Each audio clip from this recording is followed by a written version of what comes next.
Hello and happy Monday. Is anyone else struggling with a teen or tween, struggling to navigate this new territory? So my oldest, he's just turned 9, and he has days where he's starting certainly to move from being that child to being a preteen and then back again. Sometimes he is very much a child, and like all the giggles and cuddles and everything that come with being a child, but sometimes he also will say things like, "Mum, I just need my privacy. Just leave me. I want to take myself off to my room." Or he might choose to play with his friends over having any family time. And yeah, it's just slowly starting that shift.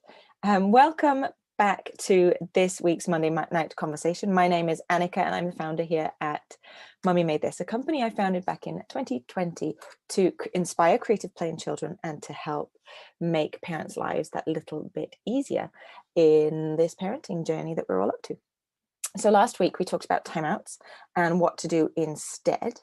And this week, I wanted to talk a little bit more about discipline for older children, particularly what to do and brainstorm, I guess, some ideas of what to do about, say, back talk, or when they walk off, or when they just refuse to do as you ask, or the constant negotiation that we have in our house. And I've put together 5 top things that I've been trying and that I've been doing and that have been working for us. And I want to share those with you today. As I say, it's come from the realization that I've noticed that different things now work and resonate with my older child compared to with my younger two. So one really simple example, I guess, is I've noticed how a real shift in how my 9-year-old, behaves in front of his friends when I'm there as well. So it seems that it's more important for him to be cool and to have like a quick, funny comeback to me, or to any request I might make or have for him, than wanting to connect with me, or just listening to what I'm asking him to do. So the other day, for example, this happened, and rather than sort of shouting across the playground or wherever we were, I changed my tactic a little bit, and I asked him just to, like, took him aside. I just said, "Oh, come here a minute," um, and I asked him, why are you doing this? Like, I really don't like this behavior. Can you turn it down a bit? And his answer was, "Oh, Mom, it's just because I'm around my friends. Like, I want to be funny and cool, and sometimes that means I say or do things that I don't really mean, but I know you understand." Yeah. So that really heartened. Is that the right word? So that really made me feel um, quite good, in that I thought, oh, okay, so he realizes he's doing it, and obviously I've realized he's doing it, but he also realizes why he's doing it, and that actually a way around that behavior is to get him to just come to my side and me ask him quietly, so he doesn't have that need to be that, like, have that show in front of his friends, if that makes sense. um yeah, so that is my very first thing I've changed, or done differently, and I'm trying out, is this idea of connection before direction. Because what I want to do is I want to keep connected with him, and I want to be tuned in to him and continue to do that through his, like, sort of tween years into his teens, because I think that will stand us in good stead when it comes to much bigger battles, much bigger things to negotiate together with your children as they get older and they have more and more independence and freedom. I want to be able to still have that trust and connection with them, to support them through that as they grow to adults. So, as I say, connection before direction. And what this literally means is that before you ask them to do anything, you take them to one side, and you go, "Oh, just come here a minute." And it doesn't, and it's not about "come here a minute." It's about just, yeah, just getting their attention in a kind and friendly way, to then be able to not lay into them, but then just have a quiet, serious chat and go, "Okay, I understand, you want to be cool in front of your friends, but I really don't like the way you're treating me, or what you're saying is, I need you to turn it down a bit." And as I say, that's what I did the other day when we were on that playground, and it really, really worked. So not only could he acknowledge and tell me what he was doing and why, he also then was able to say, "Okay, Mom, that's fine, that's fair enough." And he went off, and he was happy, took on board what I'd said, and he didn't repeat the behavior for the rest of that afternoon, which was brilliant.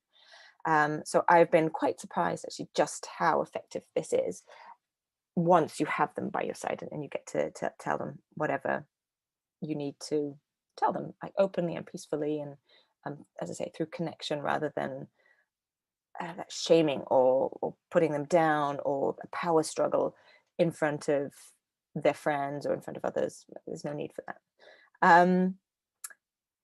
So that was one thing. Okay, the next one, the second one I want to share with you is, this has been a tricky one for me. And this is all about allowing my children to experience and accept limitations and restrictions. And I know I am in my house very, very quick to help my kids find a solution or do something for them or fix whatever it is that they've come up against with or for them.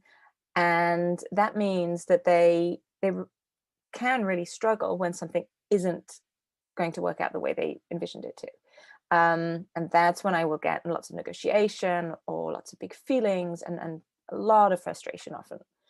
And the book I was reading talks about how important it is, how important a role we have as parents to help our children understand that things don't always work out the way they want them to, but they will still be okay. And for us to hold that sort of delicate space between being that person of that sets those limitations and boundaries when they need to be set, and then when the futility of the situation or that the definitiveness of that boundary has been accepted, then to be the person that is there to help them through those big feelings of disappointment and frustration and sadness. So you sort of the person that they're angel of, I don't know if that's the right word, but they're the person that gives them comfort as well as the person that sets those limits. And I think I've in the past moved too quickly from setting the limit and then wanting to give them that comfort and finding a solution, and that's meant that often that limit wasn't really that heard or accepted. And so that's been something that I've been trying to change and be much clearer on. Well, this is the limit, and to stay in that first step in that space for a little bit longer. And so an example of this where I tried it a little bit more slowly, I guess, going from setting the limit and then waiting a little bit longer before it went into that comforting stage, was when my oldest didn't want to come off his screens. And, he ended up having to. So the limit was, no, you have to come up now. And so we turned it off. And he erupted into all sorts of feelings from frustration and anger and hurt and disappointment and all of these things. And this time, rather than either getting swept up in those emotions and getting frustrated myself, or rather than wanting to fix it and giving him a little bit more time on the screen, or me wanting to fix it and going, oh, I know, it's really hard, and maybe we can do more tomorrow. Instead, I just sat with him and was able to say things like, oh, you really didn't want the answer to be no. That's really hard. And the answer is no, and that's just hard. And that was the only message I sort of gave for quite a while, and just let all those feelings spill out. And there was no judgment. No, it was just, holding all those feelings. And then when he was done, then I moved with him into, wow, that was really tricky. That was really upsetting. And we talked about the feelings and how we might do it differently, and what was the bit that really got him. Was it that he didn't have any say in how long he got his screens, or did it come out of the blue for him, even though I'd given him lots of warnings? What was it that was really tricky for him in that? And we had a great conversation around how he really enjoys playing with his friends, and that that's the bit that gets him all excited. And when I take that away, then he feels it's like a play date stopping, and it's really tricky for him. So that worked really, really well. The third one is somebody termed it creating a bridge between, and this is specific to screen time, between the virtual world that the children are in when they're playing on their screens and the real world. And again, I've tried this as well. And the idea is that while they're still playing on their screen or watching TV or whatever it is, you come and sit alongside them and you watch them, and you like sit with them, and you might comment on, oh, what are you doing there, and how does this work, and you sort of join them in their world for a little bit, and then gradually you will say, okay, it's like 2 more minutes, and then we're going to finish up, and then when those 2 minutes are up, then you shut down the game and you turn it off, and the idea is that you slowly ease them out of that virtual world, by joining them in that world first, and then like slowly getting them back out into the real world. And I've done that with my son as well, and I've been, again, amazed. It really helps him to recalibrate nearly to the real world again, and slowly ease his way out. And also I think he likes sharing with me the things that he's been up to in his virtual world, and he will show me all the things he's built in Minecraft or whatever, and he gets to share a bit of his world with me too. So that's the third one I wanted to share today, and that I found really helpful. The fourth one, and I've talked briefly about this before in a previous blog post, is all about a power bucket and an attention bucket. Amy McCready has labeled them that. Certainly, that's the first time I heard those terms. I don't know if somebody else has termed them before them, but and this is all about the idea that all children every day needs to fill what she's called their power bucket and their attention bucket. And if they don't fill them in positive ways, they will find negative ways to fill those. So the power bucket is this helps me both with like when they're constantly negotiating, or when they refuse to do as I ask them to. I know that tweens and teens need more independence, obviously, than children do, and more freedom. And as parents, I really like the idea, and I believe in the idea, that we need to give them gradually more and more opportunities to practice that independence and freedom, so that as they grow older, they can make sensible and safe and right choices without us as parents being there to remind them of what those choices should be.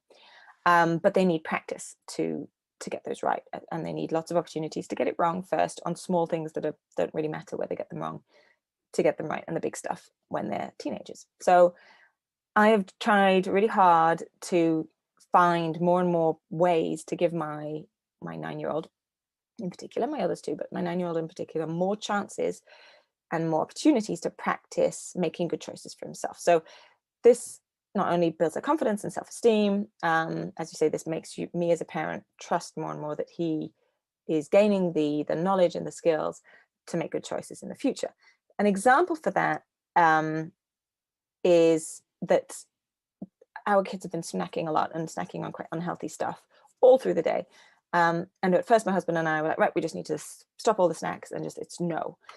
And then we thought, maybe we could use this as an opportunity to try giving them a bit more freedom and independence by teaching them about the difference between what's a healthy snack and what isn't a healthy snack, and why.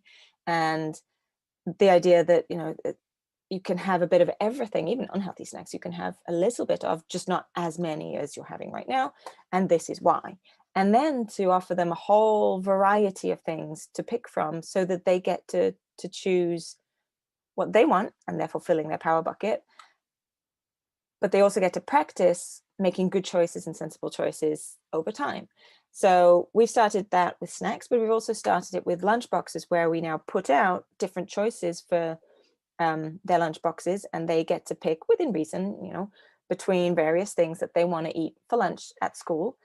And it's been wonderful. It's not only helped them make more informed choices, but it's also actually helped them eat better at school, for example. So their lunchboxes are much emptier than they used to be, and I think in part that is because they have that engagement and that ownership in taking to school what they fancy, and having that that control to some extent. So that's worked really, really well in our family. And the other thing I've just started is getting them involved in looking at the cookbooks at the weekend, and saying, oh, what do you fancy eating this week? What about this or this or this? And I'm hoping that by doing that, again, they will start to eat more things and explore different things, and that will tackle some of the picky eating stuff. So yeah, we'll see how that goes. But that is, I think, another really simple place where they can have that as an opportunity to make some choices and practice that. Okay, and then the attention bucket obviously is all about giving them attention. And what Amy McCready talks about here is giving each child ideally 10 minutes every day of your undivided attention. And the key is that they pick what they want to do, or play or read or talk about or whatever they choose to do. And it's about putting down your phone and any other distractions and really giving them your full on attention.